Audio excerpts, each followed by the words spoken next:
Hey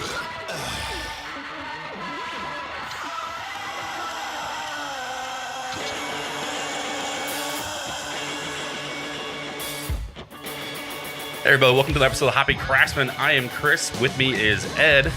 I'm here. We are in Ed's studio, and we have a special guest. We do. Wait, you got to do like a proper big build-up. Listen, I got a bunch of stuff written down in here. Let's see. I said I have head brewer / owner of Lora Brewing. Yeah. Right. Yeah. Former head brewer of Arizona Wilderness and Wildflower. Yes, correct. Yeah. Brewery and blending. Brewing and blending. Yeah. Blending. Chase Saraiva. Oh, I was going to add a couple of things. Which, by the way, we still have not figured out a new Instagram handle for you.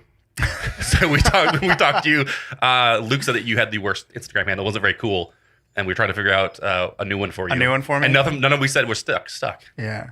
So we still haven't done that. It's still just Chase. Oh, yeah, it's just my name. I guess my name's not cool. That's what you said last time, too. Things never changed. Awesome. I was going to add to your intro the guy who thought Arizona wasn't tough enough. Arizona wasn't tough enough for him. Listen, there's not enough deadly things in this country or this state. You go to another country where there's more. Yeah. That's how it works. Like, I really need to up my danger level. Yeah, sounds good. And then the other thing I was going to say was the probably our George Washington of Mount Rushmore of craft beer, right? Yeah, sounds right. Of who we talk about on the show. Because I would say even you weren't even here, we still talked about you, bold Chase. statements. Yeah. Wow. All right. And then also the guy responsible for the most hated beer on this show. Oh, yeah. Which one? Well, Battle Axe. We still talk about Battle Axe about how that beer was not. That beer was great. You just had to be in the right mindset and, probably being surrounded by smoke. We talked to people that loved that beer too. Like people were like, yo, I love that one. And then like you said, it was very decisive. Like you said, at the festival, it was great to see people's faces like one way or the other. Immediately whether someone liked that beer or hated it. Which is great. We did not. Well, I didn't like it. He didn't like it. I did not like it at all. Yeah. It was intense. Yeah. And I said it before. I drank Alaskan smoked porters. I drank Rausch beers before. Like I liked them. This was next level, though. It was way next level. You weren't ready for it. No. You might be ready for it now. Maybe. We'll see. Yeah, maybe your palate's grown enough. We'll try and scrounge up some bottles and we'll do a retasting of it for you.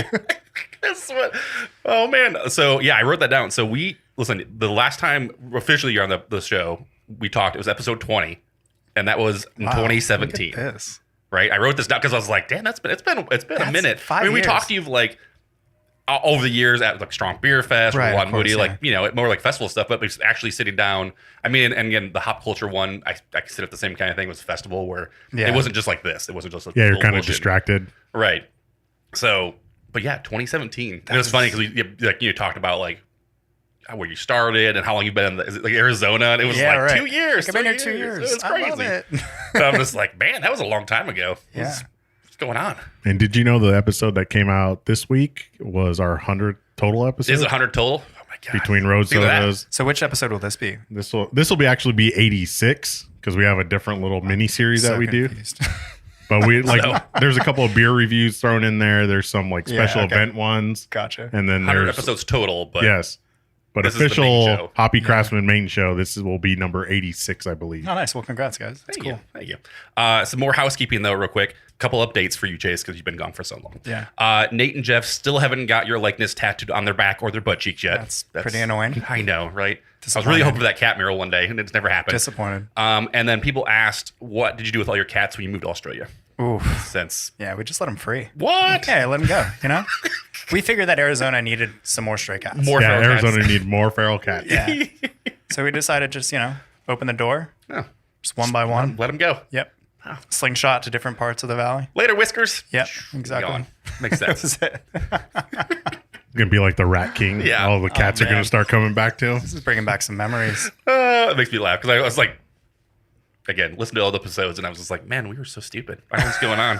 It's great. I love it, though. It made me laugh. For everybody that doesn't know the reference, Chase doesn't have a lot of cats, but I made an offhanded joke that he looks like a cat person, is what I think I said. Yeah, something along those lines. I actually have 0 cats. Yeah, I know. That's what you told me after I asked you. We had one cat growing up in my house back in Pennsylvania, and it was an asshole. It was such an asshole. Well, cats are, it was a cat. It was cats, yeah. It was a feral cat too. My mom found it outside of her administration office. She was a school teacher, and it was just like this little kitten outside the office, and she felt bad and brought it home, and that cat lived for like 18 years. and was the devil. It was the worst animal. Yeah, that seems right. We got a cat, and he likes to bite a lot. That's how he plays. Yeah. Or shows affection, I guess. I don't know. I'm a dog person, okay? Let's just set the record straight right here. So I got to do a new Photoshop. That's what you're saying. Yeah. I got to make a Photoshop of you and dogs. Yeah. Then instead of cats. Yeah. No, exactly. yeah, chasing a dog, beheading cats because he hates cats now. Apparently, What? We're gonna get This escalated. so many people are gonna email us now. Thanks. Thanks, Ed. I don't hate cats. You're like me one way. I says, yeah, he doesn't like animals. I'm like, listen, I never said I don't like animals. I just like other people's animals. Yeah. Like I like to have them take care of their animals, not me. I don't hate them. I just don't want them. There's a difference, right? I have an amazing dog named Maverick. Yeah. And yeah. Was away from him for 2 years while we were down in Australia, so it's been good to reunite. Dude, I can't imagine like the happiness that dog must have. Oh, so when good. you walked in. We thought about bringing him down, but it was going to cost us like $10,000. And because of the pandemic and all the flights being grounded and such limited flights, it was just a wild journey. He was going to have to go from Phoenix to LA to I think Auckland, New Zealand. Had to do like a mini quarantine in New Zealand, and then fly to Melbourne in Australia, and then do like another 2-week quarantine there before he could arrive to Sydney. So no Maverick. Then. So Maverick stayed here. Yeah, that makes sense. did you hear that? There's a little bit of Australian accent in when he said Melbourne. Melbourne. Well, Melbourne. you kind of have to pick it up when you're in the South. You get kind of the South With the accent. twang. If you say Melbourne You'll get Oh. they'll in burn you to the ground. Australia, You get in Australia, it's not. Is that like saying We're gonna Prescott and That doesn't Prescott? fly. yeah. Wow. You get looked like Or like what is it? Cross out. Arkansas. Arkansas. If you say Arkansas and Arkansas, you can get arrested. I think What happens if you say flow rider in Florida? people start shooting. I don't know. I think in Florida they don't care. Yeah, I mean, They're that's just what I say. Yeah, and ask Johnny Depp about taking animals to Australia, Oh, yeah. right? He knows. He knows what's up. Jesus. Chase, could you just give a quick history of like your background a little bit before we get into? Because people actually are listening to this for the first time and don't know who you are. Yeah. And don't want to go back and listen to the catalog of. No, go back episodes to we have. listen to episode 20. How far back should we go? Just a little bit, just a little recap of My life. Your beer your beer life. your beer life. I was born in. So there it was in Pennsylvania. No, brief history. Started brewing in Pittsburgh, Pennsylvania, at a place called East End Brewing Company. I wrote that down. I did write that down. Yeah, some amazing folks back there. Actually saw them recently when we went back to spend some time with my family. Is it still there? It is still there. They're such good people. Like the grandfather, I think, of craft beer in Pittsburgh. I don't know if you guys are familiar with a beer called Gratitude. It was a barley wine that was made at East End and kind of got a lot of notoriety, and people really kind of, I don't know, it was the whale of like, say, like the early 2000s, 2005-ish, say. So yeah, I got my start there and was there a couple years, or actually let's just say a year. And ended up moving to Phoenix, Arizona pretty much immediately after that, and worked at Santan for a few years. Then Never heard of it. to Santan. It's the brewery in... Do you remember where it's Yeah, at? it's in Chandler. It's in Chandler. They make that pineapple beer. You're like, Oh yeah, that one. I love that one. Yeah. So I started there. That was kind of like really, I guess, the brewing job that put me into like the production type focus more so than East End was great because I was such a small team and I was kind of doing a variety of things, but that was like very entry level for me at East End. Okay. So I was, helping doing demolition on walls and like, we'd transferred locations. So it was just setting things up and was kind of starting to learn the brew house a little bit at East End, but moving to Santan, it was just after they built their big production facility. So, okay, yeah, a nice big 50 barrel brew house, 3 vessel, and kind of just started production work on there. And then kind of did a variety of roles, did production brewing, did some brew pub brewing, started the lab there, back to the pub. And then that kind of led me to Arizona Wilderness after that. So, I mean, I actually wrote down more history if you want me to go. Oh, maybe yeah, I should no, tell please. you your Yeah, you history. left some stuff out, Chase. So. Yeah, I listen. just want to take up. I mean, I could talk about myself for hours. But I mean, that's why you're here is talk about yourself, Chase. That's how that works. What'd you go to school for? molecular biology. But what did you want to be? I wanted to be a dentist. I want to be a dentist. I want to be a dentist. Yeah, oddly enough, you said you didn't want to look in people's mouths your whole life, so you said not to do that. Yeah, I that's thought correct. That's a pretty good I question. still don't want to, so I'm still not doing that. I'm going to look away from you when I drink my beer then. You don't see it down there. And then after college, you did some homebrewing, you said. Yes, You did some homebrewing. You made I can't remember what beer you made, but you said you like cut the water in half. I think he did. I think he started with like a smoked beer. It was as a smoked beer. Okay, that's how it was a smoked beer, and I was like, oh, I want to make it a little stronger, and like I don't know, this is first or second batch I've ever made, so I was like, I'll just cut down the water, I'll make it stronger. Makes sense. Yeah, well, the smoke proportion of didn't get down. Went a little out of control at that point. Did you call that one like pocket knife before I got to battle axe? I didn't even get a name. That sat in the basement for years, and like there was one friend that liked it that would drink it like once every year on his birthday. And then you said that you also worked at the Sharp Edge, which is a well-known Belgian beer bar in Pittsburgh, which for a while. is no longer there. Oh man, that's sad. No, it's sad. And then let's see. East End. It's on there. Santan. What year did you start? Oh, is this a quiz? 2014. Yes, it's 2014. Cool. Yeah, you said you're like, I started like 3 years ago. I'm like, okay, so that's 2017. It was like 3.5-ish from whatever Cool. that month we were So recording. 2014, I would have moved to Arizona from Yeah, 2016. And you said you started the lab there, right?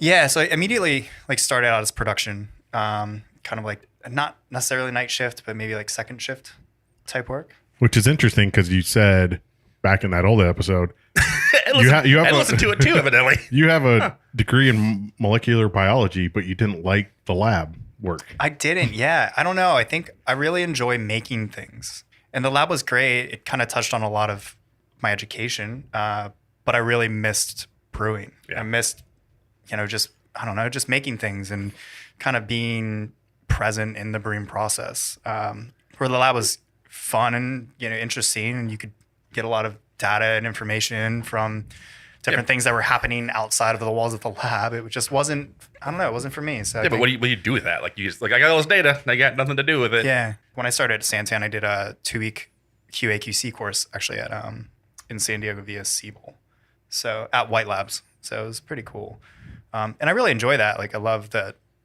technical aspects of brewing. Right. I think I just like that in conjunction with actual brewing. Yeah, rather than doing it full time.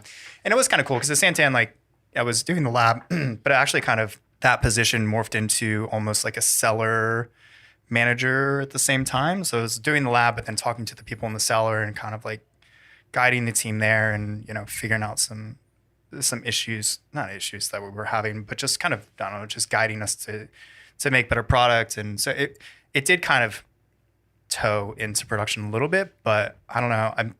I think I've realized I really enjoy being a part of the process from start to finish. Yeah. I mean, it makes sense. I mean, I like building stuff. I like making things. I like creating the things. Legos don't count, Chris. Yeah, 100% counts. But it's the feeling of actually having something at the end of it that you can tangibly hold and feel and share with other people. Like that's the cool. Exactly. I really enjoyed that too. And that's why I really liked at Santan. I think my favorite position was running the Brew Pub. Good. So you are. Besides the production facility where if you're the brewer, you're on the brew deck, and then the beer goes to the cellar, and the cellar people will deal with that, and the packaging, folks would package it. It's at the Brew Pub you were across everything, right? And you had to be. So I really enjoyed that part of it, and I think I realized that when I was in the lab, and then we hired someone from White Labs named Leah Dwyer. She came in, took over the lab position, and I went back to the pub. And, yes. Yeah. Like, sucker. Which is great for her. I mean, she was like, from White Labs. And there are real nerds come out of that place, right? Yeah. She was great. So, I realized that I want to be a part of it all, and I want to be able to see, touch, and, just be able to work with the products that we make beer from. Yeah. Gotcha. Yeah. So and if you had Santan or Wilderness, then Chase has touched your beer. Yeah, at one point. He's touched your heart somehow. Yeah. It'd have to be pretty old at this point if you still have it. Yeah, that's true. And then, you said that you were looking at maybe doing your own thing, and you happened to start talking to John and Patrick at Wilderness because they were looking at the 12 West space. Well, it is 12 West now, was the bar. Barnone, we could call it. Barnone? Barnone.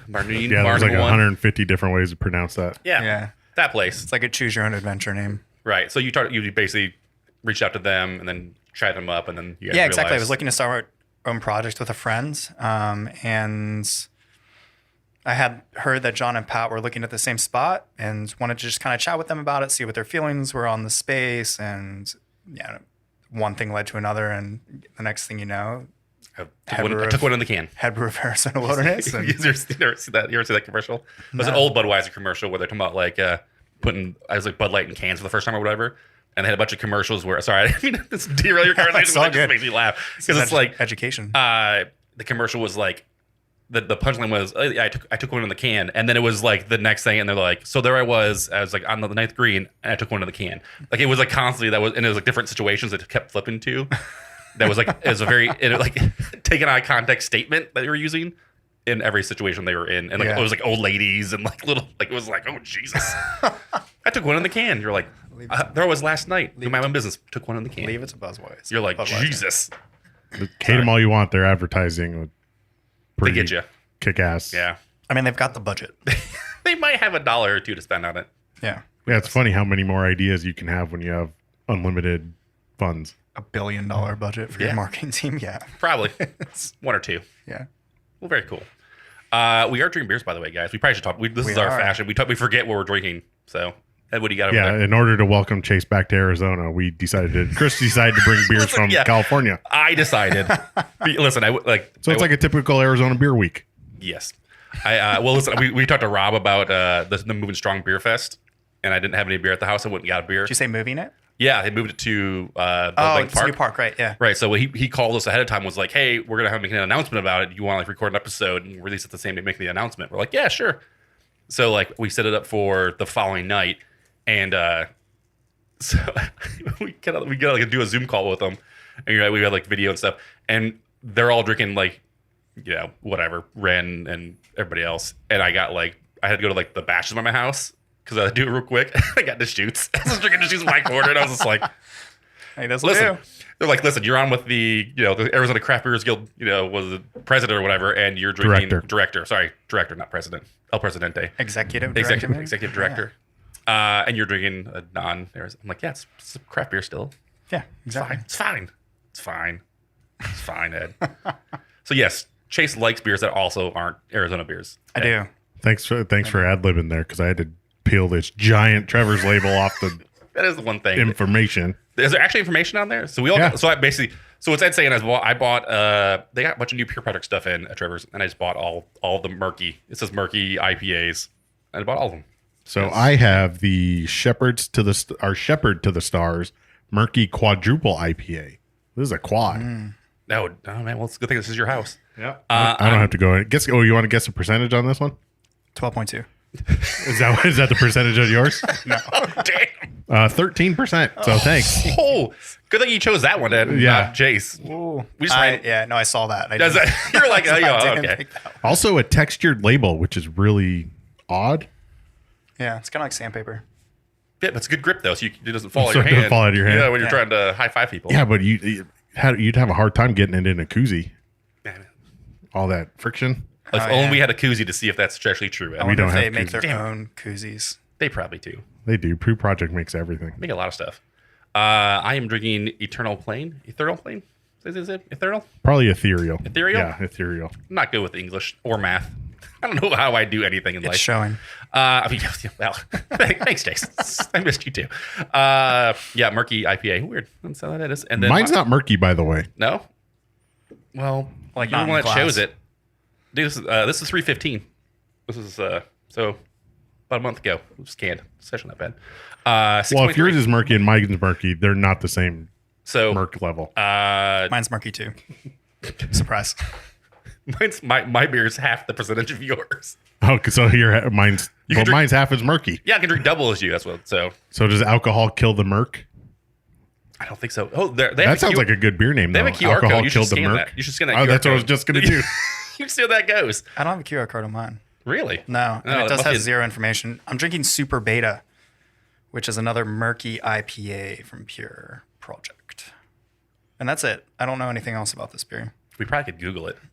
I'm drinking this because I QR code. care about quality, ingredients, and attention to detail. It just takes me to the Pure Project website. Oh, that's bullshit. Well, maybe if we had details. There's IPAs, like you said earlier. It's funny because like sometimes there's just tons of information on cans, and sometimes there's like nothing, which I guess isn't a bad thing sometimes. Because you're like, just enjoy the beer, I guess, or not enjoy the beer. Oh, thanks, Pure Project. For optimal flavor, we recommend storing this beer cold and drinking it as close to the canning date as possible. Yeah, nailed it. Well, I know. See. Do you really need that instruction? Maybe other people don't know that. Maybe those girls I saw coming out of Trevor's that are saying an Airbnb partying girls didn't know that you should drink that beer fresh. And they're also not buying that beer. So. That's what I was gonna say. That's probably true. I mean, they had a lot of Lion Kugels and some what was it? Truly's. Gotta love a good Truly. Yeah, bunch of that going on. So Yeah. just made me laugh. Bunch of woo girls. Scottsdale. Yeah, You know? that sounds right. Yeah, What are you gonna do? I don't know. Ed, what else we got going on? That's all I had. It's it? good seeing you, Chase. All right, Yeah, thanks for thanks. recapping. Bye. Thanks Wow. for recapping episode 20. Been great. That was really cool of you. Absolutely. Did you do it a lot? I guess we have to talk about Chase went to Australia. Well, we need to check Yeah. about. We went to Arizona Wilderness before that. Yeah, I was gonna So say. we probably talk about Wilderness before then. Nah, we can skip over that. All right. No, because I mean, you started at 2016. Is that 2015, 2016? Yeah, 2016. Yeah. Wilderness was still a little baby. Nate was very conflicted on his fanboy of Wilderness and Renhouse. Yeah. Yeah, there was such a competition there, wasn't it? Or maybe there's still. I have no idea. No, I don't know. I've been out of the. In Nate's head, Arizona there beer was. scene for a while. Yeah. Nate was like, I had to choose one. There can only be one. He's got Highlander. Yeah. Right, and And I it can was only like, sport one oh, it's or- fine. Yeah. Maybe his wallet can only sport one. Yeah, that's probably. That's probably more true. Yeah. But no, like, yeah, it was. I think we talked about it on another episode. We talked about it. Like, I think the year before that is when they got the Rate Beer Award. Yeah, probably a year and a half or so. Somewhere around there. Yeah, Yeah. Chase So- was heartbroken. Wicked Weed sold out to. That was. You're very. We talked about that for a little while. You got really sad about that. Yeah, I had Which makes sense. Interviewed there Did you really? actually, Yeah. and After they sold out? No, right before actually, or maybe I don't know, maybe a year before. But I think the plans were in place. Okay. And the Yeah, guy stuff that like that doesn't happen overnight, Yeah, right? the It's probably guy, a the guy year. that I interviewed with, like, I don't know, it was kind of like during the period of time where ABE was starting to really kind of pick the breweries that they Yeah. wanted to buy, and there was a bunch of news about it. So I remember asking the guy that was interviewing me, like, how do you feel about all the stuff that's going on? And do you think it's something that Wicked We would ever consider? And he was like, oh, no, not at all. I don't think so. But then, like, I found out, like, I think a couple months after my interview, he left. And then, you know, maybe 6 or so months after that, they sold. So, Sad. yeah, it was a sad. bummer. Oh, in the meantime, I don't know if I told you about it when I went to it, but actually I went to Asheville as well, and I didn't get to actually go to Sierra Nevada, which you said was like the coolest brewery. I was so sad. Yeah, Willy Wonka. I think we had to go back, so I can go back there anyways. But actually did make it to Burial. They made some amazing beers. Yeah, that Burial's was a really shit. cool place, Yeah. man. I was Yeah, pleasantly happy. I actually walked past like a bunch of different breweries and then went there. We actually started at the Asheville Brewery. We had some beers and some lunch, and then I walked over yeah. there. No, Burial's one of my favorite breweries in Nashville for sure. And the folks there are just top notch. Absolutely top notch. Very cool. I was excited. I 'Cause bought a shirt. I when- bought like 2 4-packs. Yeah. I don't need space in my luggage on the plane. I just got rid of things. Yeah, exactly. Put beer in there. Yeah. It was good. I don't need these pants. Yeah. I buy new shoes. Yeah. I have to take them off at the airport anyways. So it was good stuff. I enjoyed it. Sorry, Ed, go ahead. What are you saying? So when you got to Wilderness, that was kind of when Arizona, because Arizona wasn't doing a lot of 16-ounce cans at that point, right? You guys had just started. Well, we started with 32-ounce cans. Yeah, that's what I was saying. It was like that Oh, transition Wilderness. period, right? Yeah. Listen, we don't count 30-ounce cans as being cans. I know they're metal and they're a big can. They have a can top, but they're not really a can. Chase. Yeah, you're right. I mean, they are, but they're not. Yeah.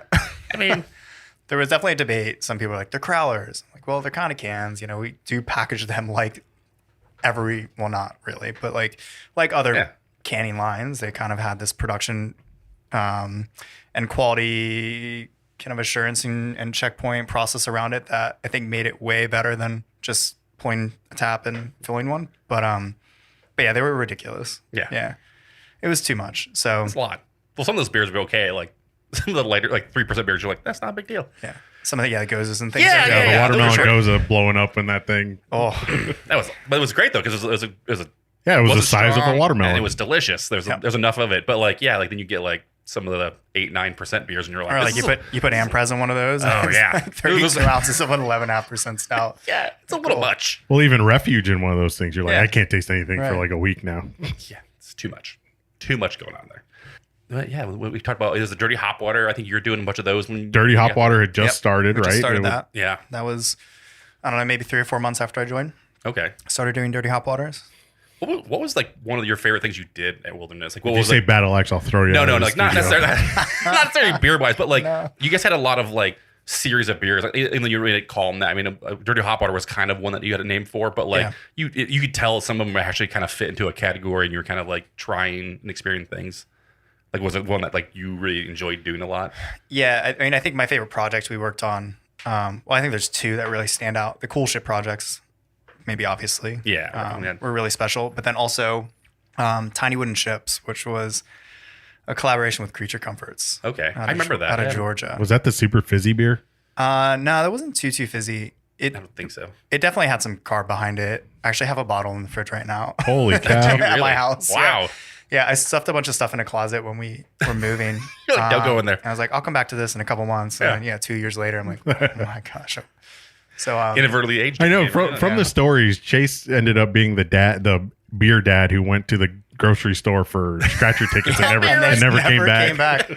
It's super true. That's funny. But the Tiny Wooden Ships was the first foeder fermented saison, mixed culture saison that we did at Wilderness. I remember that. I think I bought the max of that one. That beer was fantastic. tasty. It was so good. Yeah. And it was probably like my first soiree into, really getting into mixed culture brewing. Like I had done a little bit at Santan, but it was, pretty minimal, and it was pretty close to one before I left.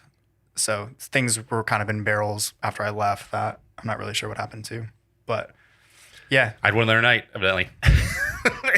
A Santan? Yeah, no, not the Santan. Over at the Wilderness one downtown. Yeah, the Antiquity. Yeah, Antiquity, right. Which was really good. Yeah, that was one. That was one of the last things I put into package before leaving. It was good. I enjoyed that one. Yeah. So yeah, I think those are the two projects that probably stood out the most. The Dirty Hop Orders were fun. It was we experimented a lot with different things with those. We didn't always play it the safest with our hopping rates, and there were definitely some dirty hop waters that were maybe a little harsh or a little green. That's what we always say. Yeah. Just give it a week. And then dirty hop water was always like buy it and then save it for a week. Yeah, I'd drink one and then save the rest depending on how that first one was. I was like, this is give a little kind of mellow out a little bit. Yeah, but it was, I don't know. It was like at the time period of like we were just figuring out how we liked those beers, and we just like definitely pushed some boundaries.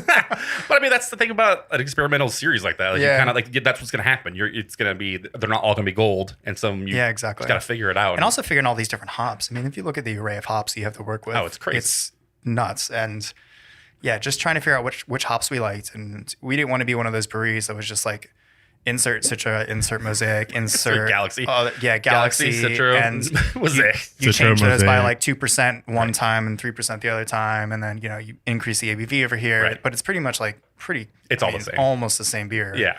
We didn't really want to be that brewery, and I don't know. That wasn't like necessarily that interesting, to me. So we kind of just wanted to experiment with all these different hops and ratios and different malt profiles and grain profiles. And it seems, and I think we talked to somebody about it, but I think it seems like there's a lot more experimental hops now people are using. Before they even get names, people are using experimental hops in a lot of the beers. Just there's numbers. 06224. Yeah. It's like, that's kind of cool. So they and I think a lot has to do with some of like the scarcity of some of the hops. People can't get the hops they normally get, so they try a lot of the experimental ones because they can get those a lot easier. Yeah, so. And I mean, part of it is probably like trying to be like the first to get the cool hop thing.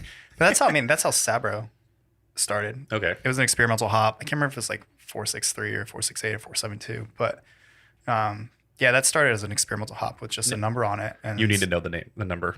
Damn it. Wasn't Chinook experimental? Yeah. It never really took off. I say they all are, right? I mean, at some point they're all experimental, and then if they get used a lot, then they start making names for them. Yeah, exactly. Like Centennial has definitely had a number at some point. Yeah. I mean, probably still does. Yeah. But like when we talked to Luke, he's like, you buy a lot of like Citra, and they're like, here, we'll throw in some experimental hops with your purchase. It's like buy one, get one free. It may not be good, but then you could try something out with it and be like, hey, we'll try this again. Yeah. Makes sense. Exactly. So dirty hoppers were fun. So I'm sure I'm missing like a ton of projects we worked on that I really enjoyed. Well, you're missing the big one from going back to episode 20. Do you remember what beer you guys were all in love with? Oh, Mears Mirror. Yep. Mears Mirror, man. Which is funny, and it makes me laugh because it's it's hindsight kind of thing. So we talked about it, and we talked about the episode, and you brought up All Out because Jeff didn't have any, so we drank that one. That was the first one. And then you guys, like, there was something wrong with the harvest, right? I think is what it was. There's like the blackberries.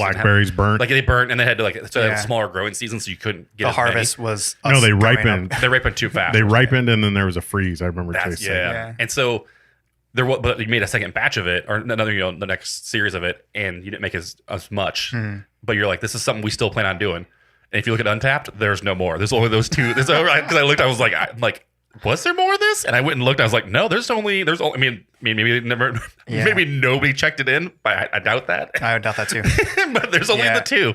So I was like, oh, it's so sad because that was. That was a fantastic so beer. Good. Yeah.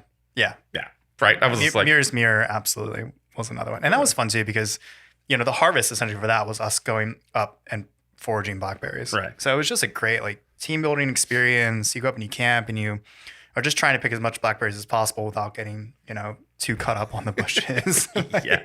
And then what you got from that trip was what you had to work with. So it's, and depending on the time that you go up and you try to plan it as best as possible. But I mean, that's the thing with working with foraged ingredients. You are kind of at the mercy of Mother Nature and what the bounty is what it is. Right. Yeah. I mean, you can't. And that's what I think we talked about on that too. Like the whole, it's almost like you said, it's not fun to go get a concentrate that everybody can get. Yeah. I mean, if you mentioned that in the episode, you're like, if I go on the shelf and everybody can get the same concentrate. Oh, yeah, absolutely. It's not fun. Like, I'm going to go out and forage for some stuff and it's going to be different. Exactly. It's going to taste different. It's going to be a different beer. So, yeah, I'm going to go forage pine needles. Yeah. Make a fucking terrible beer. Oh, you don't like it? I hate pine needles. I hate that. They give off like a minty flavor that I just don't like. So good. I like pine. I like West. I started on West Coast IPAs. Like I love. No, I like a piney flavor, but okay. pine needles or whatever. Oh, the juniper, like Spruce that? like spruce tips and stuff like that. Like there's a minty taste that I just do not like in beers that do that. Hey, that's okay. You're allowed to be wrong. Yeah. As we often are on the show. Don't worry. Yeah, we don't know what the hell we're talking about. Makes me laugh. Well, and the other thing that was great to hear about, like, it's funny, again, like, listen to the episode and like seeing things how it's just like it's so funny because I listened to things, I'm like, huh. And the big thing you talked about was the Verde Valley and all the malts. Yeah. And you guys doing that and hoping that you're like, we're gonna brew a saison beer first with it. Yep. And then I think Luke said like we brewed an IPA right away with it, which is great. And just to see that now that it's used a ton. It's used, like tons of people are using it. It's at that incredible. point, you were really hoping Cool that people would use it. And it's like now it's like because at that point it was like, I hope this works. Like this is such a unique and special product to Arizona, and I don't know, just like trying to convince people that this is the grain that they should use. I mean, obviously, with change there comes a lot of I think apprehension, and but yeah, it's been really kind of fun to follow that as it's progressed over the past couple of years. Yeah, it was cool to see it take off. I was just like, it's just cool to be like, like listen to that and see and hear how excited you are to like have that project. And then it actually have some fruition to it and be a thing now. It's just like, oh, here we are. Exactly. Now it's just normal. It's a normal thing now. It's like, you snuggle malt. It's great. Oh, it's normal. It's everywhere. It's fine. No big deal. What wouldn't we use? Yeah. So it's no secret that wilderness has changed. And I think on this show, you're responsible for a significant financial hit to wilderness because we don't drink as much wilderness beer since you left. Sorry, Chase. Sorry, not sorry, I guess. For those who, I guess, who've listened since the beginning and those fans of wilderness, what are Chase stamp beers that are still there? Like, what did you create there that's... Let me have you back. Have you been back since you've been back? I guess that's to start there. For sure. So they went through a transition. There was a brewer that was hired after me that has left, and now a good friend Ashley has taken over the head brewer role. And actually, a friend, Nick, do you remember Nick Pauly, who was with me at Arizona Wilderness for a while? Yes, I do. He probably does. Yeah, so he left and was brewing in Washington. Yeah, I remember that. At Fair Isle. I don't know if you're familiar with Fair Isle. They're like a saison brewery up in the Pacific Northwest out of Seattle. So he was with me there. He left, and he came back the week before I did. They moved back to Arizona. Yeah, but he's back at Arizona Wilderness and running the mixed culture program now, which is super exciting. Yeah, so I think there was some transitioning things and maybe some things change, man. You said things change. People aren't the same. I mean, that's when we talk about like craft beer in general. Is like, we could all be brewing the same beer with the same ingredients, but completely different. I don't know if there's anything there still that it's hard to say. Right. There's nothing there still that's 100% you. Not that it's still the same, but that you created that they kept going. Dreamsicle was one of them for sure. I think that's the one I can think of. Probably. Which people would say hasn't been the same since you've left. Yeah, it hasn't. It'll get there. I've got it. I mean, that's... Ashley's doing some great stuff. Yeah, and I the beer's significantly improved, but you said like that transition period was rough. Like I remember going into Wilderness and there was like 3 beers on tap. And it's like, what's going on? Like new head brewer, and then like, so I left in mid-February of 2020. Yep. They hired a new head brewer, and then the pandemic hit. Right. Like what, a month later. So there was just like no solid ground to stand on, I feel. Right. And it's like just so much unknown. So I think that, I mean, that probably had some things to do with it, but I think the corner's been turned and things are definitely progressing in a very good way. I'm trying to think. So the most recent, what is it? The terroir project that they just put out with the Cunwall grapes. That was one of the ones that I kind of was like saw the start of and kind of put to barrel right before I left. And then Antiquity be one that was put to bottle maybe a few months before I left. But kind of needed to come into its own a little bit over the past 2 years. And I actually cracked one open the other night. It's tasting, I was like, I'm so glad that they waited to release this beer for 2 years, because it's at a point right now where it was really good. It's good. I really enjoyed it. It's good. I was actually sad that I started with some of the IPAs and got that last. I was like, oh, I should have got this first. Because I would, acidity though, maybe, but it was really good. I would have drank a lot more, but I was like, I don't need any more. It's my last one. So yeah, and that was really fun. I got barley wine mixed with this just kind of Cunwall wine grape hybrid project. They had it listed as an old world ale. Yeah, because it has that old ale taste to it. You can taste that, just like, I want to call it maturity. You can taste that maturity, but you can't mention that word on this show. I thought musty. Thought he was going with maybe some. Yeah. No, you taste maturity, but you get some of that fruit still. So it has some funk to it for sure on the nose, but it's pretty well balanced. And I'm really happy that where I saw that beer where I saw it go into bottle at and where it's at now are two different places. Really? See, that's awesome. Yeah, they made a great decision to release it now. To wait on it. Yeah. But yeah, other than that, I mean, like, Refuge is a beer that the recipe doesn't really change that much. We changed around the yeast a little bit when I was there, especially when, the big, craze of London 3 came along. We started just experimenting that with London 3 as our house culture. So, but yeah, it's, I'm sure there's some things that I've created there that I'm not really sure what happened to them. Maybe they're still in bottles. Maybe they're still in bottles hanging out somewhere. Yeah, could be out on that back patio or trailer. Right, you did the trailer full of those air conditioner or whatever, just full of bottles. Yeah. Maybe it's still in there, just hanging out. Well, you want to take a break, Ed, and then we'll come back and we can get into how you're so heartbroken, because I think one of our bitter moments is we got invited to one of the cool ships by Chase, and then he left. Oh, yes, we'll get into that. He's like, you guys come to the next cool ship, and then he flew away. So sad. But yeah, let's take a break, and then we won't talk about episode 20 anymore. We'll get into the new stuff. New stuff. Yeah, sounds good. All right, we'll be back.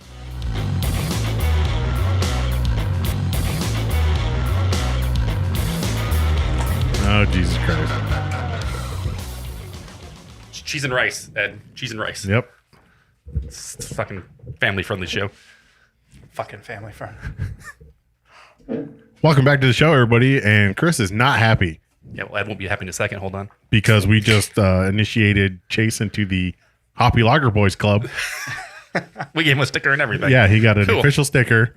Cool. So he's part of the club. I should do that. People who come on the show and we give stickers to, that's who I'll friend on Instagram. Hoppy Lager Bois? Yeah. Huh. All right. So it'll be a club. Chase brought this for us. Yeah, he did. And you were not happy about it. I mean, he hasn't tried it yet. I mean, I haven't tried it yet. But it could be good, Ed. He's going to love it. It's going to be great. This is the lager. That's the turning point. Chase, what did you bring? I brought some OEC Brewing Pills.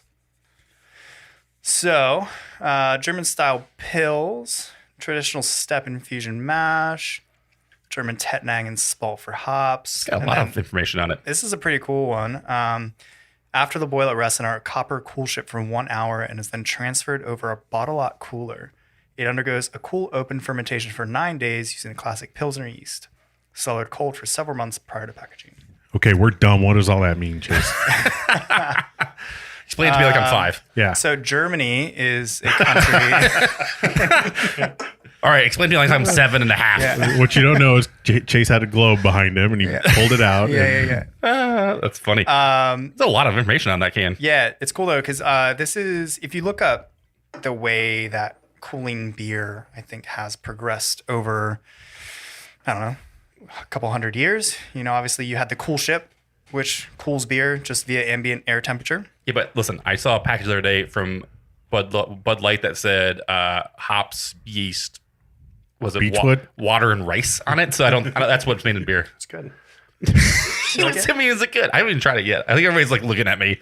I'm gonna look away from everybody and try it. So if I do like it. Actually, I'm kind of interested in the cool ship portion of it. Yeah, so it seems like this was rested in a cool ship. Okay. For a copper cool ship for an hour, but then was kind of cooled down further via the bottle lock cooler, which is a way that so after cool ships, they're like, okay, how do we actually cool this down quicker? Is this taking too long? It's increasing. Yeah, exactly right now. Or if you homebrew at my house, you go stick it in the pool. Oh, there you go. Yeah. But and you go, oh shit, I don't have any way to cool this beer down. I'm just going to stick this pot in the pool. Yeah, that makes sense. I've been there for sure, actually. But they were, obviously realizing that they wanted to have a little bit more control of the brewing process. This cool ship was just inoculating with, tons of different yeast and bacteria. So they were trying to figure out a way to cool it down quicker so they could get, their yeast pitched in it. We're all just patiently waiting. You just keep talking, Chase. I'm going to go over here and drink Is that cooler, though? Because there's not really a cooling element on a cool ship, right? No, there's no cooling element. But they were trying to figure out ways to make it happen faster. Is it the surface area? Like pouring that much beer into a cool ship kind of flash cools so it's it? like it's very shallow, a cool ship, right? So that you have a very high surface area to air ratio, essentially. So you have a lot of the wort actually touching the ambient air, so it's going to cool down quicker. So it's a larger. So it's like the slab at Cold Stone. What it is. Yeah, essentially, right? It's like the slab at Cold Stone. I like Cold Stone. You took a sip of the beer, Chris. So I'd like to get some feedback from you. It doesn't have a whole lot of hops in it. It's crazy. It's not very hoppy at all, which is weird. A lot of malt in there. I don't know. Yeah. I think that's I don't like it from Chris. No, it's okay. Listen, this is not the worst lager and/or pilsner I've ever had. So it definitely tastes different, and I'm hoping that's because of the cool shipped open fermentation. Yeah, I mean this process is probably way different than a lot of the lagers you've tried. I mean, I've had hams and PBR, and they're definitely using bottle lock coolers and cool ships for their products. That for sure. Hams does, I'm sure. Those companies are all about efficiency. And, Old style. Is that a lager? I'm not sure. I don't even know. So much I don't know about lagers and pils. Yeah. Everybody it's probably hard to brew this beer, and it's pretty clear. Yeah, that's pretty awesome. They've done a good job. It tastes good. I just not the worst one I've ever had. Yeah, that's good at all. Got to start somewhere, right? Listen. This is probably gonna break Chase's heart too. I've said this multiple times. Is I don't really like farmhouse or saison style beers too. Which I don't understand why he's a founder of Raleigh. I'm not even sure why I'm here. I know. Yeah. Sorry, Chase. I don't know why we're friends. Are we friends? Oh shit! Maybe I just assumed we're friends and we're not. Probably not anymore. We're business associates. I think we were very close to being friends. And then you made that comment. There's a lot of ground to cover. Listen, friends don't lie to friends. That's how it works. I was going to say, we went up to Wren House, and that was Nate's fanboy episode. I was pretty positive this was your fanboy episode. It could be. No, and that's what I say about saison. I try them. I'll try them still because listen, there's going to be one that I like, right? What saisons what don't you like about saisons? And saison's kind of a weird one. Like, there's a lot. Yeah. What is saison? I don't know. Exactly. I don't know what a saison really is. It's a weird one. It's just John, if you're listening, tell us what a saison is. He'll tell us. He'll text message me later, which is always great. I always love when John listens to episodes and then texts me. Yeah. His responses, which is great. I'd love to hear what John thinks saison is too. It's just that there's some of the funkiness of them I'm just not a big fan of, and some of the more malt forward stuff not usually. Well, yeah, because they're so you get like that farmhouse saison, and then you get like that spicy saison, and it's like these are not the same beer, right? Not at all. I mean, I get that. That's what I'm saying. That's why I keep trying them. Yeah, I keep trying lagers. I don't know. People call saisons whatever they want, and they make something that they think is saison, and not a saison. It could not be a saison. I had a pretty hard time when. So this was a saison I drank earlier. You guys were wondering. It's from Pure Project. It's a saison from Pure Project. Yeah, it is. It's a murky, world renowned for their saison. It was a murky saison. It's a murky saison with Citra, Mosaic, and Galaxy. Yeah, that's probably right. Brewed to the double IPA style. Yeah, well, it's cooled saison yeast. Yeah. Yeah, I don't know. There's just always something about them that's not really. I think that. I'm not excited about it. I'm like, it's not like I'm like the person on Untapped that's like, this was awful. I don't like saisons. 1 star. Yeah, like, I'm like, I don't do that. That's I appreciate not cool. that. Yeah, I'm not gonna do that. That's not cool. Actually, I stopped reviewing beers. I actually just check beers in now. I actually don't even leave stars. You just anymore. reviewed beer the last episode. But like, people have to come here to listen to me review beers, not on Untapped. But I usually don't give stars on Untapped anymore because I think it's kind of silly. It is crazy how impactful it is, though. Well, people don't. The people that don't even leave any notes at all. Yeah. And then leave reviews. It drives me crazy because you're like, okay, well, it's a 3, but why is it a 3? Do you like the flavor? Do you like? There's just no context behind any of it, and to me, it's just like arbitrary, anyways. Because you like this beer, I don't like this beer, but those are 2 different reviews. Yeah. For the record, nobody cares about you. Yeah, good. 2 out of 3. Damn it. See, that's the thing. Is like, and what's crazy to me is like, that's why you're not a Hoppy Lager boy, Chris. That's 100% true. Chris doesn't have a Hoppy Lager sticker. I don't. He made them, he designed them, but he's not allowed to have one. Yeah, I gave them all away. This is for me only. Yeah. Yep. What's crazy to me too is like Untapped is obviously the rating platform, but they've also kind of fucked up several beer festivals. Well, that, but also they've created this whole side of the business where they're like manage tap lists, right? Yeah. So you go into bars and their tap list is essentially like via Untapped, right? They choose the beer, but you know, Untapped is the platform that they use to present the beer list to, and I can't stand, honestly, when I go into a bar and I see that their tap list has like the Untapped rating right beside it. Oh yeah, it has the caps on it. Yep. It's just why? Like it doesn't. Why would you put that like right there for people that probably have no idea what even Untapped is to look at that and be like, oh, that's like a 3 out of 5 beer. I guess I don't want that one. It's just like, it just seems. Yeah. Well, you're like, one, you are trying to sell the beer, so why would you put that up there? That makes no sense to the business. But then also like it just would guide these businesses into like purchasing whatever is highest on Untapped. Right.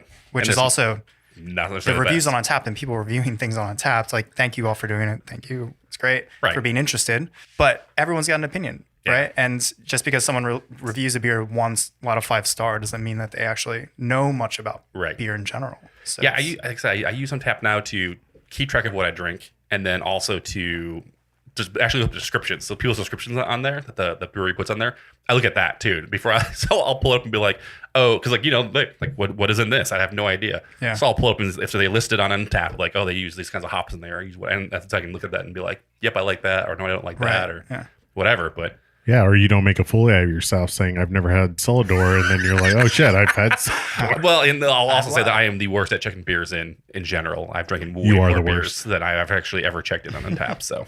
And you know, there's people out there, like you mentioned the menu, that they just want to see their name on all the check-ins that runs across the bottom. We've done that before. I've done that. I'm not going to lie. I've definitely checked in a bunch of beers. And I'm like, that's my name all in a row.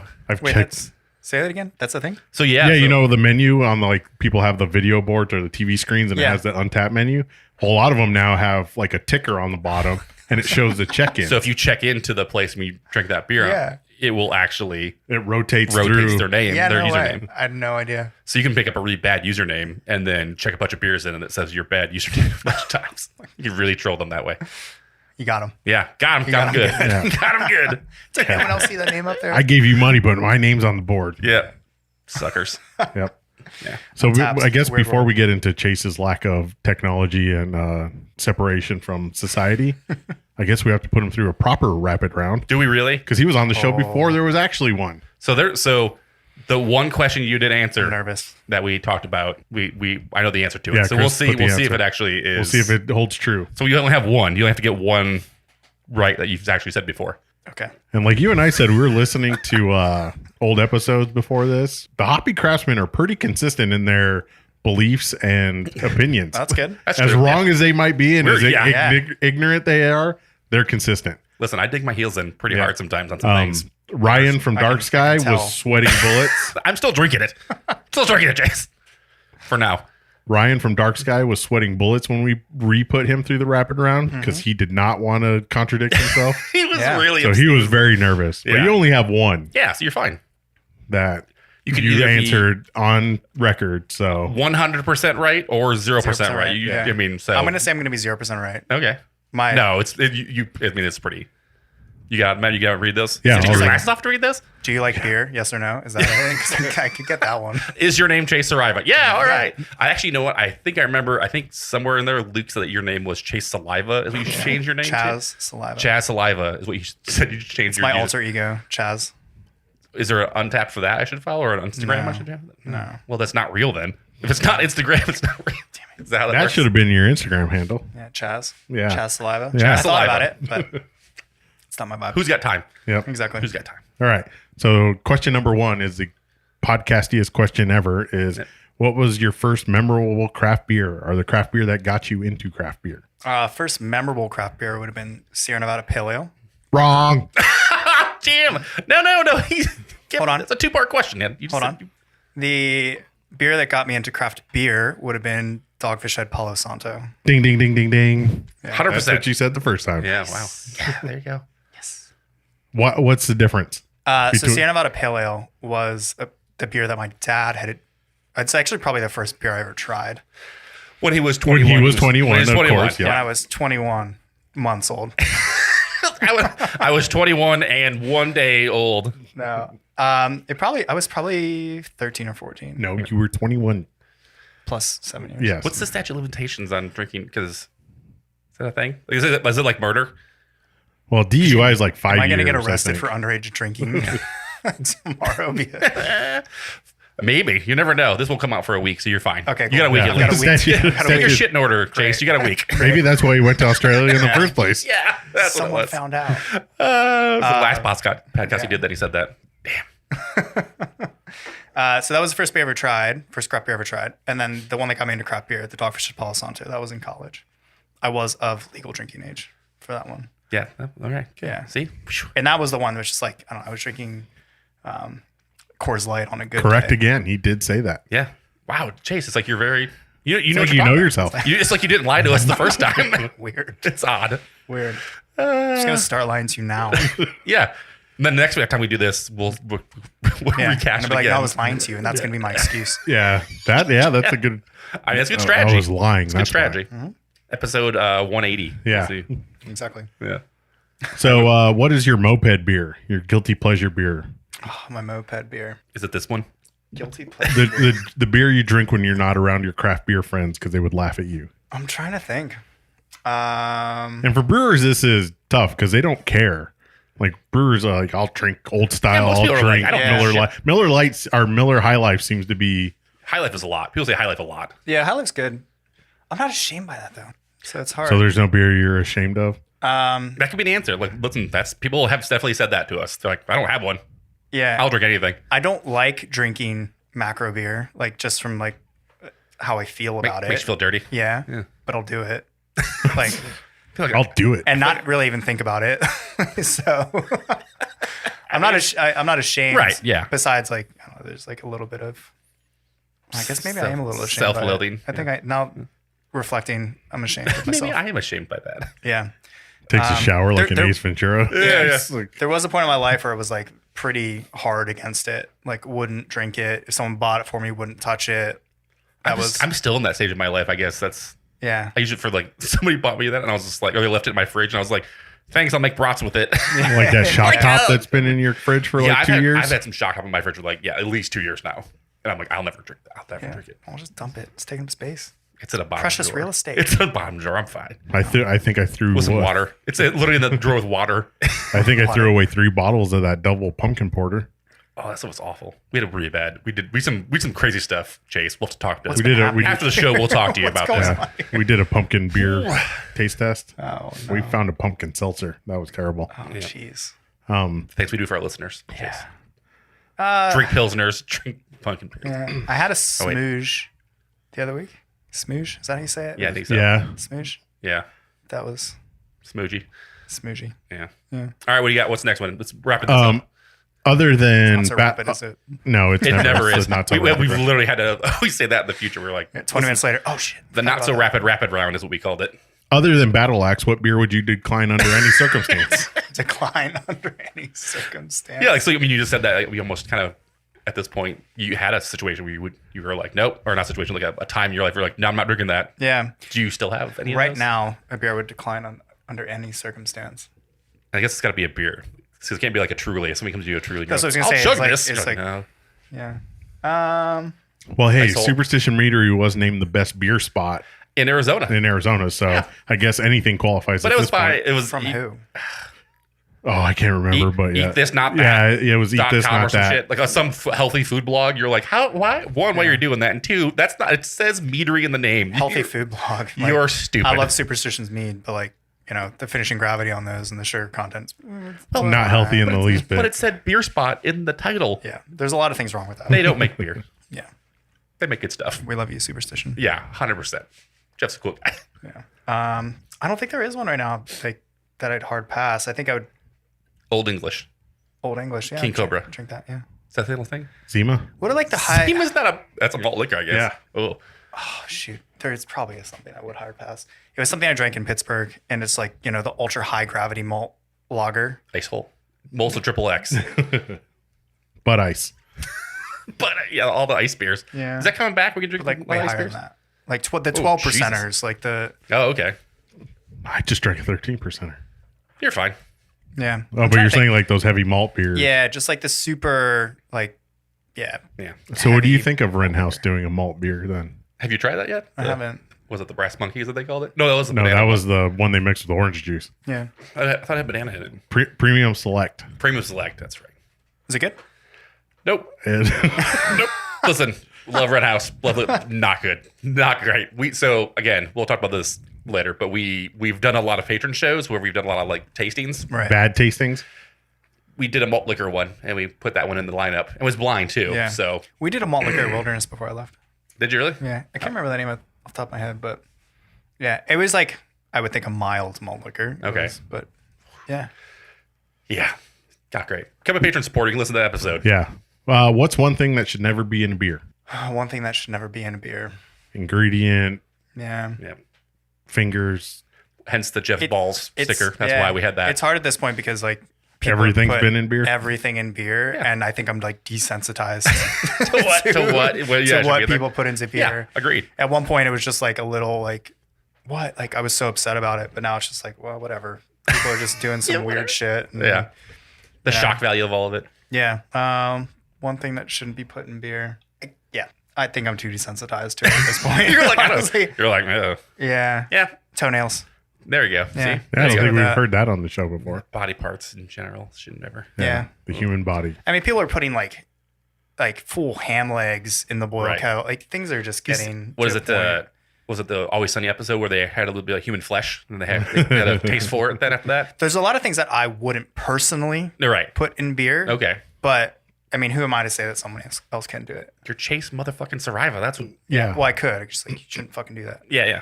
But That's the answer we're looking for, Chase. But no one's gonna look I'm at pretty sure if you went to a brewery and said you should not put that in the beer, they'd be like, we probably shouldn't put this in the beer. Ham. You should put the ham. I don't think the ham should be in there. That's not a good. Yeah. What does it add? What's that doing? Salt? No, well, it's not salty, really. I mean, the maple. Is the glaze on there?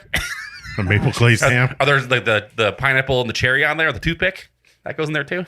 Yeah, hot dogs would be one. I think maybe. Hot don't dog put water. Don't put that in your beer. Yeah, that's probably a good call. All right, what we got next? Describe the Arizona beer scene in 3 words. Which is tough. You've been gone, so Have been gone. That's one. 3 words. Actually, yeah, true. That's one word. 3 or less, I guess, is the. I guess to give you time to think, have you kept up with Arizona beer when you were gone? I haven't. Did you talk to anybody? How- like you weren't. How was it giving him time to think if you ask him questions? Well, That could lead to something though. Yeah. Okay. All trying- right. You're trying to stimulate. yeah, I'm trying to be his muse. Oh, I gotcha. Gotcha. Trying to pull something out. Yeah. I'm trying. Yeah. The Arizona beer scene is good and lacking. That's 4, Chase. No, and doesn't count. Oh. And's but not- does. And's not- Counts, but and does it. Good, lacking. Okay. That's fair enough. I'll go with that. Good, lacking. I think is how I would phrase that if it was just 3 words. All right. Favorite place to have a beer besides here in this room? Ever. In this studio? Like anywhere. Yeah. Ooh. It's tough. Like if you could be transported instantly with Is it a place I've been previously? Or wherever you like. What is the spot that you're like? Yep, I'll go back there and have another beer, or I like to go here and have a beer. It's like kind of like your zen place to go. Just it was like most relaxing. So yeah, someplace you've been, but your spot. Someplace I've been by my spot. Like if you Well, shit, it doesn't have to be. You could be like, I really would like to go drink a beer on friggin' Mars, no. Glacier, friggin' National Park, and I mean whatever. It doesn't matter. It's favorite place to have a beer, Yeah. not my dream place to have a beer. That could still be your favorite. And then you've never been there. Yeah, what if you're miserable? Then it's not your favorite anymore. Anyway. I think I'm a little biased to Australia right now. All right. So I would say probably one of the most zen places I've ever had a beer is on the beaches in Australia. So say besides this room, that's we always say this is besides right now.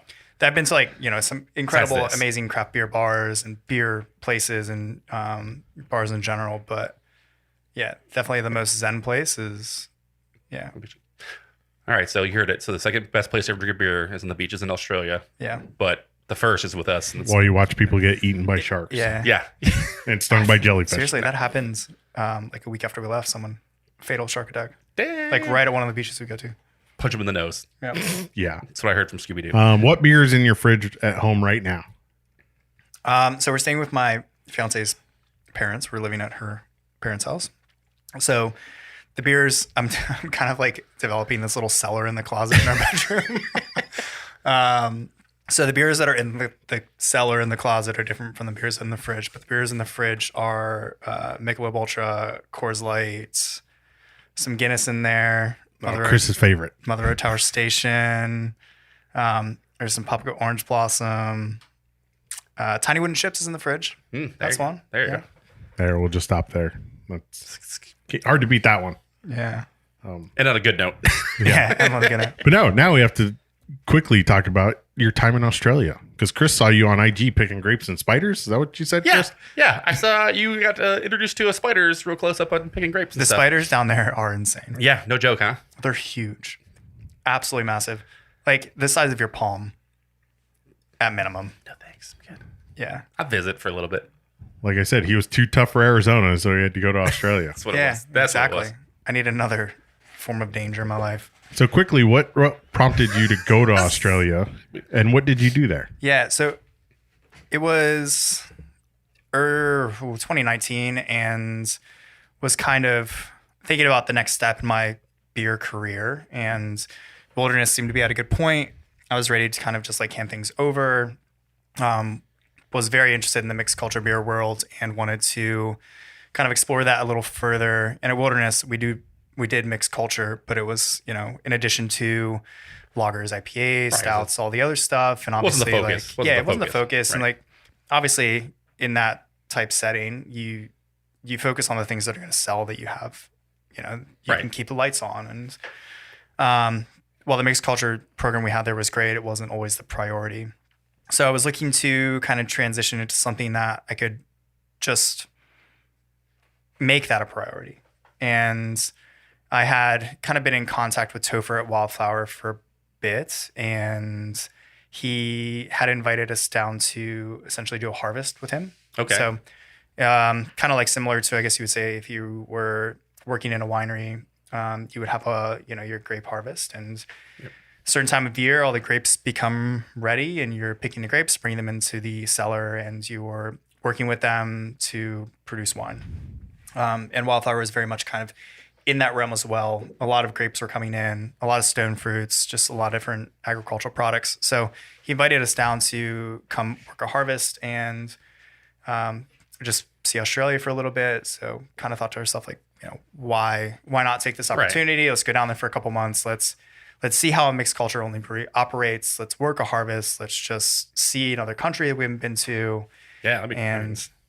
I think you told me that. I think my response was, sweet, send me pictures from New Zealand and Lord of the Rings pictures. I was really excited for that. Yeah. So we kind of planned this trip where, we'd be on vacation, kind of working a little bit, go see Australia for a couple months, and then go to New Zealand for another month or two. And we had this like camper van booked out in New Zealand that we were going to just travel around the North and South Island, New Zealand for a while. So we both quit our jobs in Arizona and kind of said that we're just going to go travel for a little, and then we'll come back to Arizona in 3 or so months, and not a big deal. We'll start our brewery, start our own project here. So yeah, that's kind of what took us down there in the first place. Obviously, landing March 1st, 2020, and what transpired after that was we all know what happened. Unexpected. Yeah. It was crazy being like in LAX, about to fly out to Australia. We're in the international terminal. and there are a bunch of people like flying in and out from Asia, and everyone in the like on those flights was wearing masks and you know was in kind of like just very aware of the situation, whereas you know us in the United States at that point weren't necessarily totally in the know of what this was actually going to end up looking like. So we're like, should we be leaving? Like what? What's happening? Like, I'll be fine. But then the flight down, there were 60 people on our flight. 60 people on a jet that was meant for like 270. So, which was great. Yeah. Honestly, like a 17-hour flight, having rows to yourself is a luxury few people would have. Can't imagine that at this point. But yeah, it was... the signs were there. Yeah, like, it should have been a sign, I guess. Yeah, it should have been like, oh, maybe... The writing was on the wall for like what was going to happen. We were just like, oh, we'll be fine. No worries. Let's, you know. Yeah, but I mean, like even if you like went off past things, like it wasn't like to the proportions that this was, right? Like it was definitely like there were some like precautions and there were some things, and it was like maybe a month or so or something like that. It was just always something that, it felt like something that was always going to just kind of blow over really quickly. Yeah, exactly. And this one definitely did not do that. No. And so you were there for a little while. Yeah, 2 years. We stayed for 2 years. Yeah, but you're saying like it was funny even after the pandemic hit, everything went into lockdown, and it looked like our plans to go to New Zealand were kind of unraveling. We're like, oh well, you know, we can't get there in you know May or June. We'll get there in August or you know September. Like this will blow over. We'll just push back the booking, and the company that we're working with was super cool about it. Because New Zealand is still, as far as I know, closed to the rest of the world. Okay. And Australia just opened right when we left. I remember like it was like that was definitely one of those like it was locked down there pretty hard for a long time. Is. So yeah, in hindsight, you kind of picked one of the safest places to be. It was incredible. They shut that shit down. I mean, like there's like this massive essential moat around the country. Yeah, you get in a moat of oceans. Like it was good, and you know I think from my perspective, Australia handled it well. I think I was a little frustrated, especially towards the end of it, that we couldn't fly home and come back. Like we always had the opportunity to leave the country as visa holders and U.S. citizens. We always had the opportunity to leave. We weren't being forced there to stay there.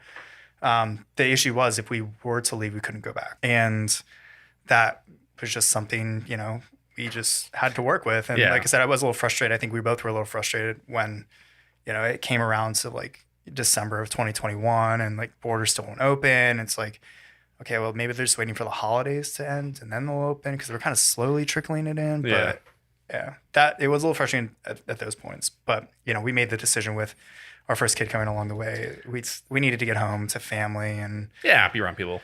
Be around, just like, first grandchild on both sides was big deal. It's a big deal. We couldn't just have him born in Australia without family being able to be there or, have the ground to stand on that they would be even able to see him in the future. So. Right. Then you'd have to name him Max and he'd become a road warrior. And I've seen that movie. It's not good. Let's not go there. But like, so you're there, you're in Australia. Yep. Decided to start working at, you're at Wildflower at this point, right? The whole time. Yeah. So your plan was always to go there and hang out with the harvest. Yeah. It's kind of like do a stage there for a couple months. And then I texted you at some point during all this too, and then all of a sudden you told me that you were the head brewer there. Yeah, exactly. So how'd that work out? Like, how'd you go from just working there to all of a sudden you're the guy in charge? They went into the Thunderdome and Chase came out the winner. Like I was to say, like, do you go like arm wrestle people? Like, what happened? Yeah, you have to they pin you up against a kangaroo. Oh Jesus, I've seen some videos of that. That's not good. That's tough, dude. Yeah. This Pilsner's delicious. Don't hit me. Ooh, you are actually drinking it. You haven't poured it out. No, I haven't poured it out yet. Which I'm letting it warm up. I think it's gonna get better. I'm not going to be offended if you want a different beer. And is it true to sidetrack that Foster's isn't popular in Australia? No, not at all. Not at all. I literally was looking for Foster's at one point and I asked, there was like this, it's called BWS, is like one of their liquor stores. Okay. There. And I asked the cashier, I was like, do you have any Foster's? And he looks at me and goes, no, try America. Oh, okay. You're like, oh, wow. Okay, well, got it. I tried, but I couldn't get back in the country. So you should try not being an asshole. Well, but anyways, yeah. Anyway, so Foster's, not a thing in Australia. I didn't think so. Not at all. But to answer your question, there were no kangaroos involved. Damn it. But after the stage, it just there was a need for a position at Wildflower, and it just kind of via communication between myself and the owners, and that they were incredible throughout the whole pandemic, and were willing to make sure that we felt that we had a support system there, because obviously we had just moved there for what was supposed to be 2 months, and you're foreigner stuck in a strange land. Yeah, and just I mean, it's not that strange. It's Australia, and like kind of knowing Topher and Chris and the Wildflower team, but not really knowing them. Right. They made us really feel included and kind of as much during a pandemic and like a lockdown as they could, and really welcomed us to their family and to their personal communities in Sydney as well. That's cool. So it just kind of became this ongoing touch point of, hey, how you doing? Are you guys thinking of staying? What are your plans? Do you like it down here? Do you want to ride this out a little longer? And we just continue like, yeah, we do want to ride it out down here. We just both quit our jobs in Arizona. Right, so yeah. like coming back to Arizona in the middle of the pandemic and coming back to family, but we'd be moving back into the parents, kind of like we're doing now, but moving back to parents but without even jobs, right? Or no jobs. Yeah, in a situation that was like very uncomforting. Yeah, and these opportunities just kind of presented themselves in Australia. So, just kind of rolled into this like I said, this ongoing conversation that we continue to have, and kind of without me even knowing it, the owners of Wildflower had looked into a sponsorship visa for me to actually have, some like, a longer visa with solid employment in Australia. So it's a 2-year visa. Wow. So they had looked into that and had met with an immigration lawyer and kind of presented it to me like, hey, we've kind of been talking to an immigration lawyer, and if you want to stay down here for a little bit longer and, kind of make this official, here's what we'd like to offer you and what we could, be able to work with you on. So that's awesome. Yeah, it was pretty crazy. Yeah. Yeah, it's like kind of making me like emotional right now thinking about it. It's wild. Well, I mean, if I went to the site and I think their little like the blurb that talks about like, they're kind of like their mission statement and what they're about. Mm-hmm. I read that and I was like, oh yeah, I can see why Chase is about this place. Like it definitely it felt like you like would blend in really well with them. And like what better opportunity? What I wanted to get from that trip was an understanding of how a 100% mixed culture brewery operated. Yeah. And, looking back, 2 months would have just, scraped the surface. Right. So 2 years, I was able to really, immerse myself in it all. And yeah, I don't know, I've gotten out. I'm just excited for the next step because I feel like it's just like all. There's so much there. Yeah. I mean, I said I loved it. That was like they talked about like natural ingredients and using those. And I went through the Untapped a little bit and saw a lot of the beers they made. Mm-hmm. There was something that you guys released that you were really excited about that you helped had a lot in creating that series, or? So there are a couple. Because I saw that they had like a big grape one. Like I saw the grape one, the Instagram I saw like the video of the spiders, but like they actually had a bunch of like different kinds of grapes and different styles. Yeah. So there's a big project that we worked on. It's actually almost immediately after I arrived. So you guys might be familiar. There was like some pretty gnarly bushfires in Australia in 2019 and early 2020, which is, that kind of November, December, January is actually the summer in Australia. They had some pretty crazy bushfires that really decimated a lot of their koala. Yeah, like a lot of animals and a lot of just, bush and like all these like amazing habitats were just destroyed. And one of the consequences of that is obviously the smoke affected a lot of the growing regions for grapes in kind of like Australia along the East Coast. Because that's the weird thing about grapes, right? They're super resilient, but they're super adaptive to their environment. So things like smoke and the land and growing conditions, they still grow, but they take on so many qualities of. And what's even crazier about smoke taint is, when you have a vineyard and it's been affected by smoke, you can go and pick a cluster off the vines and you taste it, and it's May I help you out there, Chase? Thank you. Yeah, you're welcome.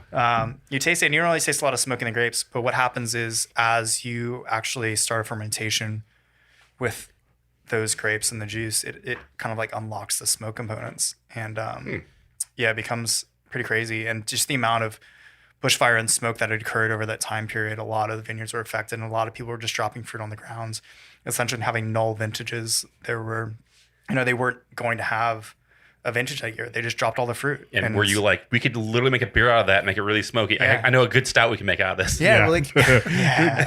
Great battle axe variant. You're like, this will be good. Yeah, trust me, guys. But we worked on Topher and a couple people ended up terming the Bright Side project. So we worked with a lot of the smoke affected fruit that vineyards were essentially just going to drop on the ground, and we brought it in and made a lot of beer from it. So that was, that's really cool. That was kind of happening when I went there, and I was able to kind of help with, I guess, the middle and tail end of putting those beers together and making, essentially, like taking fruit and product that people had invested a lot into, and we're going to see no return at all on, and being able to actually purchase that fruit from the vineyards, even though it was, smoke affected and they weren't going to make wine from it, and bringing it into the brewery and making some cool grape beers out of them. That's awesome. Yeah. Yeah. Wait. Yeah, because maybe then somebody gets the idea of like, oh, it's not good enough, but it's still sustainable, and you still kind of, yeah. I mean, like, it's usable. Yeah. Right. I don't think it's anything anybody really wants to have right in their products all the time. But as we move forward, I mean, it's going to be an ongoing issue. Yeah, just wait till everything's radioactive. Then we're going to have to figure out how to make radioactive beer. Yeah. Beer will start glowing. Yeah, exactly.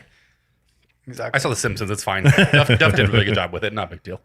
So I guess the ultimate like mic drop, I guess, was you launched this Lora Brewing like kind of small bottle release, and then you're like, drop the mic and I'm out and going back to America. I make a couple bottles. I'm leaving. So I guess to finish up, give us the story behind Lora Brewing. Yeah. So Lora was, first of all, we asked for some, and I think you told us that it was like $5,000 for a pallet or something like that. Yeah, so exactly. I'm hoping it was $5,000. He weren't just lying to us. There's no, seriously, it's very I mean, expensive. after your dog story, I actually kind of probably agree with that. That's yeah, it's so I mean, hopefully there'll be some cases here eventually. Okay. There's cases set aside at Wildflower to be shipped back to the U.S. at some point. When it's not $5,000, you have to quarantine it 6 times. Sure, because Wildflower does ship to the U.S. semi. It's infrequent, but they do. So yeah, hopefully we'll be able to get some. I have 2 bottles so we're doing another release for Lora in Australia in, I don't know, the coming weeks to months. Okay. Just depending. Yeah. So I have 2 bottles here right now that I'm just kind of waiting to try to make sure that things are ready to go. Okay. Because all the remainder of the stock is in Australia. But yeah, so Lora is kind of a side label that I was working on while we were in Australia. I don't know, there's a lot to talk about with it, but essentially it's a brand that I hope will transition back to Arizona. So the goal, I think, professionally in the brewing industry for me right now is to start my own project. And that kind of the seed and the kind of like the roots started to grow in Australia with Lora, and I'm hoping that at this point we can kind of make it more like a permanent thing in Arizona. So you're looking like making it look make a spot for you to have people come in and try like actually like a brew pub type style thing, or are you actually like just making a label? And yeah, that's what we're trying to figure out. So like some of those details still bringing Lora back to Arizona, and we're just trying to figure out what it will look like. I've thought about maybe trying to set up an alternating proprietorship with a brewery here. If anyone's interested, let me know. Yeah, so either trying to start like an alternating proprietorship with someone, or just going, into a spot that's my own, and we'll have, either a retail space or just a space that we produce out of, and then ship or deliver beer to the consumer. Okay. Maybe there'll be a bottle club involved. Maybe it'll just be, just an online type platform that you buy beer from. But it's kind of what we're trying to figure out now is what that looks like in this state. Okay. I've seen, and the labels from them are actually pretty cool for the ones you've already produced. They're pretty sweet looking. Yeah, that's what I mean. There's so much in this project that it's hard to even think of where to start. But like the beer itself and the project itself was kind of developed around, I guess, and influenced a lot by the natural wine movement. We're just trying to use less things to make the beer, right? So like there's tons of enzymes and extracts and things that you can put into a beer like during the brewing process that even as far as like, we're talking about the reverse osmosis water thing, right? And then you're adding salts back, and you're adding, calcium sulfate, gypsum, which is like, the same stuff that you build houses with, like drywalls made out of gypsum. Yeah, and there's a gypsum mine and right outside of Superior, I think. Yeah. Yep. I mean, it's like, so, it was kind of taking some inspiration from the natural wine world, and the brewing process essentially was revolved around not adding anything but water, hops, malt, and rice. I hear beechwood. I read that somewhere. Beechwood and rice, I think, is also the other green tradition there. Yeah, rice. No. It's from the Germans. It's fine. Yeah, and a mixed culture that we developed here. So it's just like we didn't I didn't adjust the water at all. The water came from Sydney, which like Sydney's water is amazing. Super soft. So there was no calcium or like any type of brewing salts added to the water. There was no acid adjustments because, you can add, and, people will add, and I mean, almost every brewer I know adds either acidulated malt or lactic acid or some type of acid to their mash to drop the pH to a level that is going to be beneficial to them, for extract or stability or haze, things like that.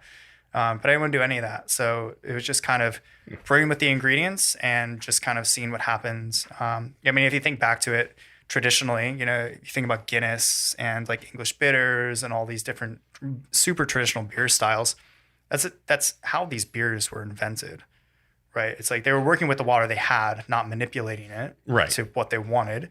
And the beers that kind of became the beers from those places, like Guinness, super dark stout, were made there for the reason because that was the best beer they could make with the water they had. Right. So it was just like an experiment in the brewing process of like kind of like taking a step back and not using as much and just letting things kind of happen the way that they would.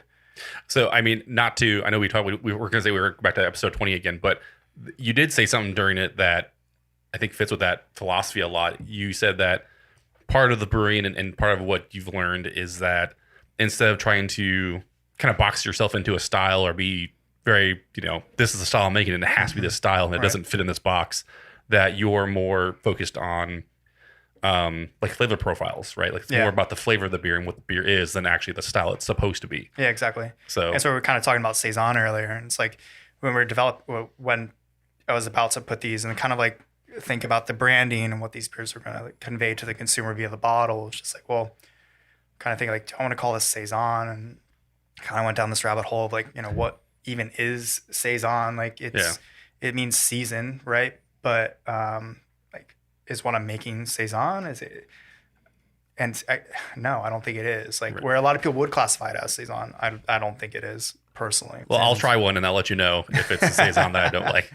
Yeah. Maybe it's the Saison that I will like. You never know. Right. Maybe it's the one I'm like, yes, this is it. Yeah. This is going to be the one. I don't know. Can't guarantee anything. I will never lie. Sorry.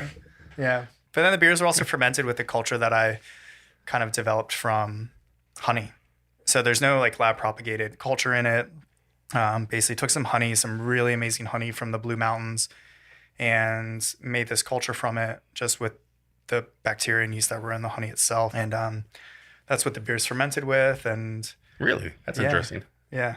That's one thing we learned from Superstitions episode that was really cool and interesting to hear, like that whole process, the cold side and the hot side, and that honey by itself will ferment as long as you put water on it. Like that's the craziest thing to me. It's just natural. Yeah, there's nothing to it. It's wild. I did a bunch of different trials trying to develop the culture and use different like plants and flowers and what's called the kino. It's like a resin from trees. Different pieces of wood, just all these things. And yeah, you soon realize that like, just because something ferments doesn't necessarily mean it's successful for making beer with. But the honey, from what I understand and what I've learned, is there might not be a lot density wise of good yeast or bacteria, but what's there is really, really good. So the fermentation that you get from those microbes is actually pretty spot on. So that's what we ended up using. It was honey. And all the beers were kind of, what am I trying to say?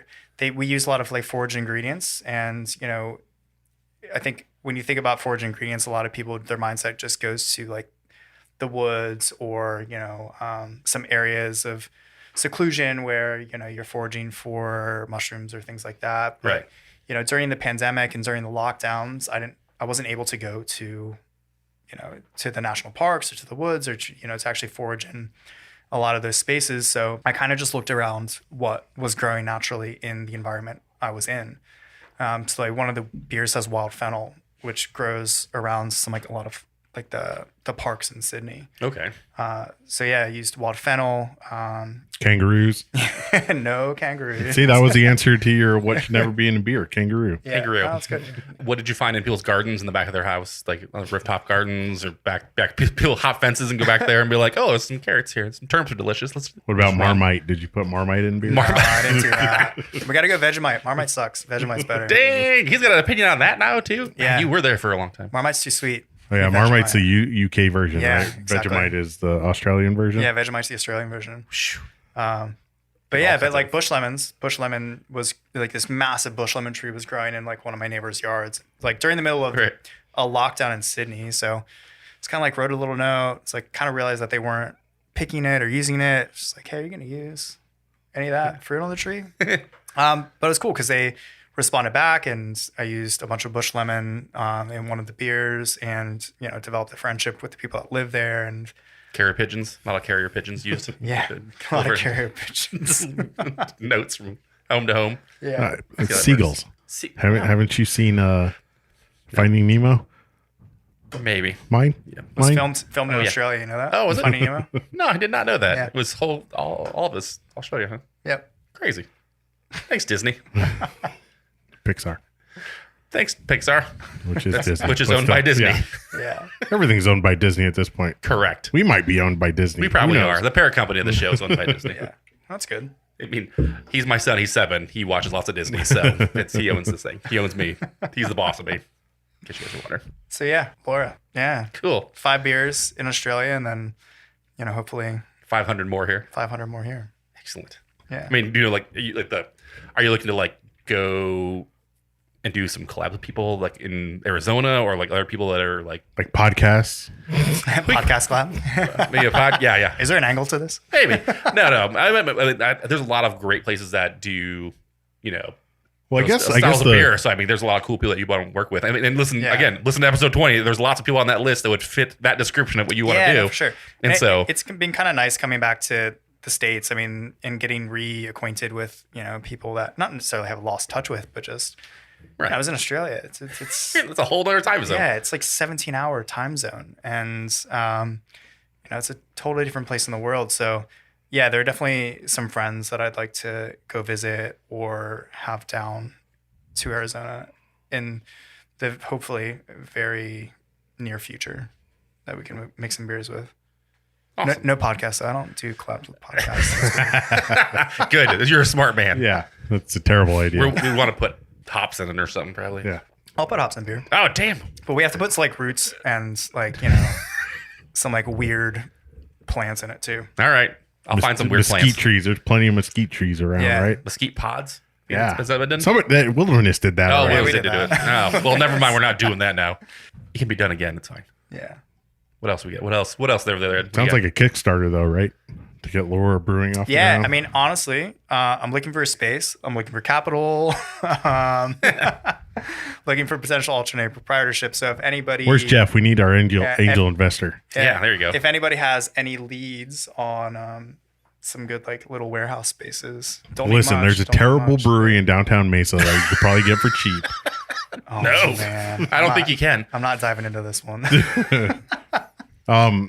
But I guess to piggyback off that, since you've been back, have you been approached with jobs in the local market? Hey, come be our head brewer. And you don't have to drop names because we don't want to hear anybody getting put out of a job. But are there breweries that have found out you're back and like, hey, do you want to come? I've definitely chatted with a couple of breweries, but not about like, I guess being a brewer there or working production for them. I think right now I feel like outgrown the relationship of no, that's not true. Let me rephrase that. He's bigger than Arizona Brewer. No. He's world traveled Chase. No. You make me sound like such. No, that's not what I mean. It's like I'm ready to start my own project, right? So, and I don't want to. I don't want to work for someone else and kind of be distracted from that. Right. Right. At least in the brewing world, I do have a job that is outside of production right now. But if I'm going to be making beer again, I want to make it on your own terms and your own spot. And for myself and not for someone else. So I think that's where I'm at personally. And that's what I kind of meant by like the outgrown part. Like I've loved everyone I've worked with and like have really appreciated like everything that people have done for me in my positions in the past. But like I also as an individual, I think need to like step outside that. Well, that you need to grow. I mean, you need to keep moving forward and grow, and you can't do that if you're doing the same thing you did when you were here before. Right. Yeah. You need to move forward. You're ready to set your own conditions. Yeah. I want to be the dickhead this time. Yeah. I'm kidding. Everyone I've worked with has not been the dickhead. We will definitely make snide comments about you on Instagram if you're a dickhead. It's fine. Yeah. Don't worry. We'll call you out on it. No. So have you thought about like nomad brewing, anything like that? Just to kind of like it's gypsy brewing. Oh, is it gypsy? Wait, no, that's offensive. Yeah, it's offensive. No, that's not gypsy brewing. Because you have the perfect angle of being an Australian. You could do a whole Mad Max theme, nomad brewing. I think the thing is, it's just trying to find the right road soda warrior. Yeah, there you go. We have to call this episode that. Chase Saraiva, road soda warrior. Mixed culture seltzer maker. Oh wow! Wow, there you go. That's a whole new angle. Yeah. Wow. Yeah, we're going. It's happening. that's an off. That's what's actually happening. Just not actually. What'd that be called? What? What the mixed culture? I will have to create a new podcast and a new sticker for that. No, not for the pod. We can't do one. We're not that creative. Sure we are. We got our Hoppy Lager Bois. For his side project. The side project to the side project, that's going to be the main project. Oh, yeah. What'd that be called? I'll have to have I got a whiteboard. We can start writing on that. After the show, we'll whiteboard it out. So have you thought about, since Arizona wine has kind of grown in the time you've been gone, have you looked into those regions since you kind of to start something? Yeah. Yeah, for sure. It's just... You could go live in. I'm sure Luke would let you a room in He was homesteading up there. That's what he told us. He says nobody visits him. He's got a ranch. Yeah, it was a ranch or a homestead. I couldn't remember. It's a homestead. Homestead. Yeah. I've seen pictures. It's good. I've got a buddy actually watching over Luke's house right now.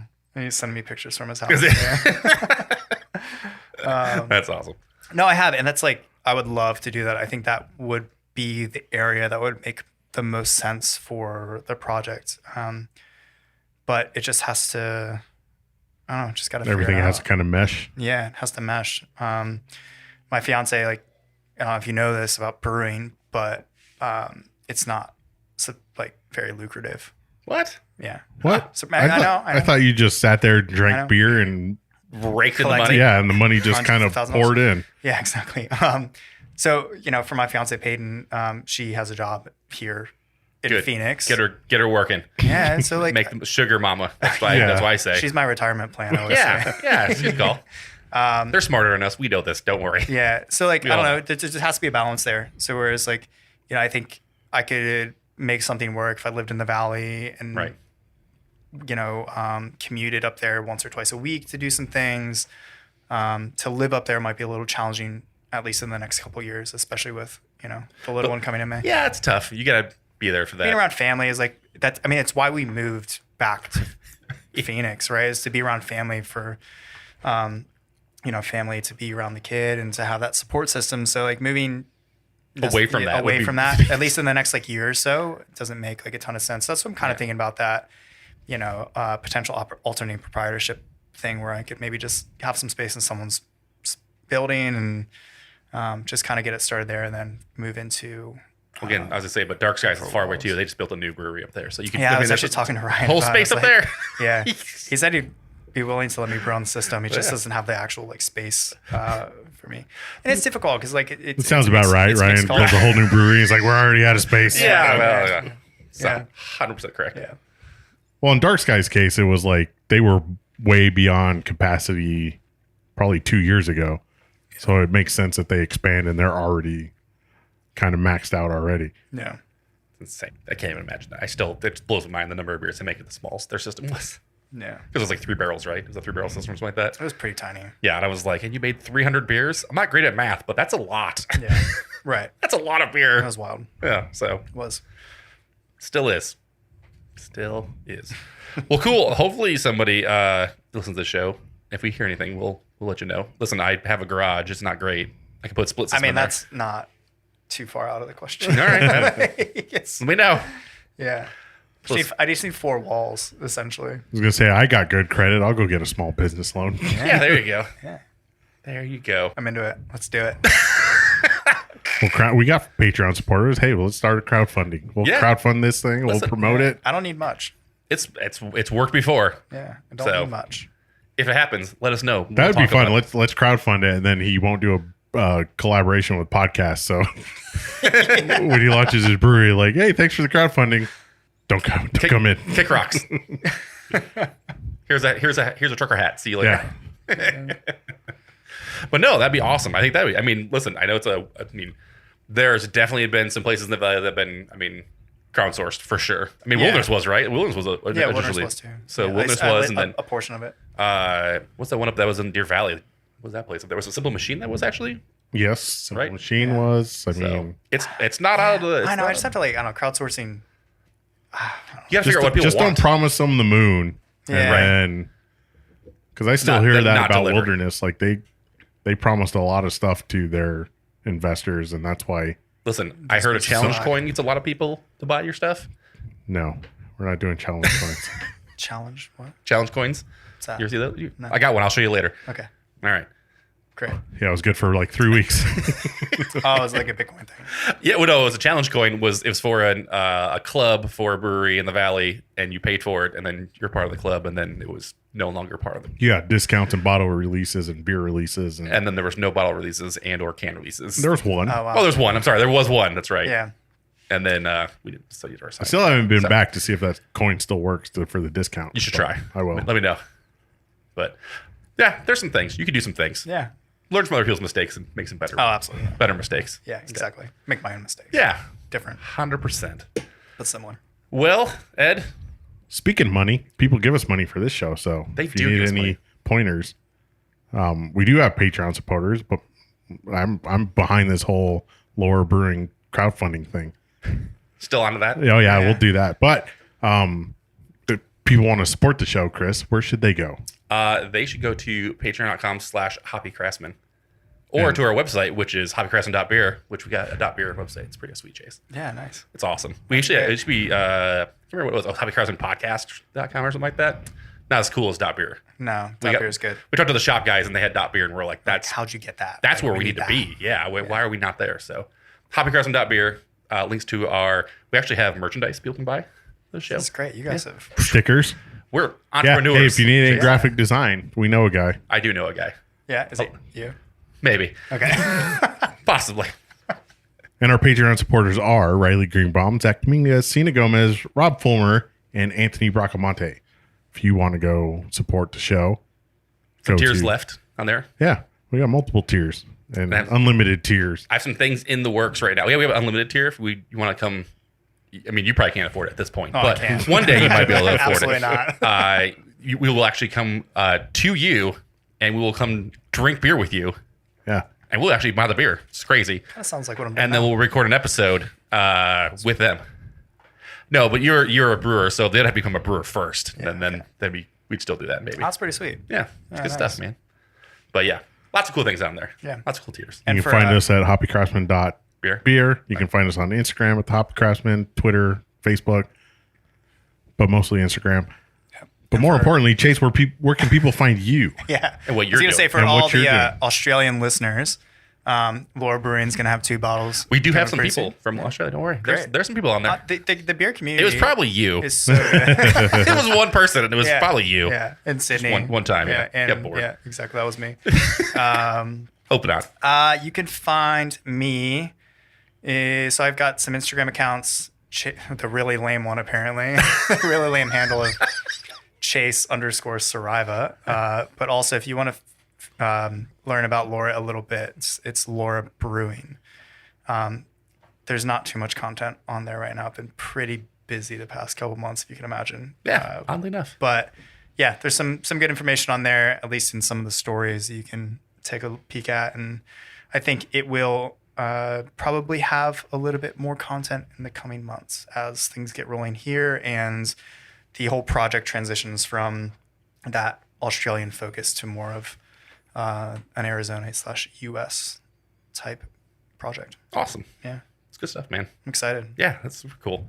And you probably have some cool connection for hop contracts, right? Out of Australia now? Yeah, actually. Keeping those close to the chest? He knows a guy some good about some ones. hops. Yeah, I know some people about some hops, but I don't know if those are the hops I'll be using. So it's like, Well, I'm after like the super spicy, like listen, the Saws and Tender. my son likes Pokemon cards, and I know something about trading Pokemon cards, so you might be able to do some of that business. Get some hops from there, and then bring them in, and then trade somebody else for some hops. Yeah. It's actually one of the beers that I'm releasing is a beer with organic Nelson Sauvin and organic Wakatu from Freestyle. Or no, sorry, not Freestyle, but from New Zealand. Is that the official pronunciation? Wakatu? Wakatu. That's how I say it. What's the other one? Mashweka? Yeah. Matuika. Well, I can't roll my R's. So I think, yeah, so you're completely wrong, Nate. Matuika. Mataweka. Mataweka. I think that was John. John Riley told us that. So you just told John he was wrong. Yeah, congratulations. Mataweka. Well, thank you for being on the show, Chase. We appreciate it. Thanks pleasure. for updating us. I'm sure we'll probably hear more from you once it gets going. If you want to talk to us again. If you ever talk to us again, that's how it works. No, that's last time. We'll cut that out. He was tired of you harassing him. And then we're actually going to do, again, another reason to be a patron supporter. We're actually going to do another patron episode right after this with Chase, and we're going to open a special bottle that Luke gave us and try that. Yep. Yeah. And then Chase is going to give us his tasting notes. Real tasting notes, not like our bullshit. Real tasting. All new to me. Yeah. Oh, man. You're welcome. So I guess to finish up, do you have any beer in the works in the Valley currently, or are you just nothing right now. Probing? Yeah, just probing. Poking stuff out there. Probing. I kind of like to think things through a little bit and not pull triggers too quickly. So if this is going to be the long-term project, I want to do it right. And yeah, just not rush into anything. So probing, but I'm also ready at the same time. So when things start to fall into place, it'll happen. Awesome. So, yeah. Thanks, Chase. Yeah. Might do some like quick turnaround things quickly just to make sure.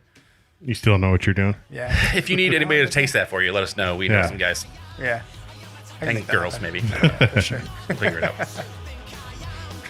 All right, buddy. Thanks for listening. Yeah. We're glad Chase is back. It's good to be back. 100%. And we look forward to seeing great things in the future. Goodbye. Later. See ya.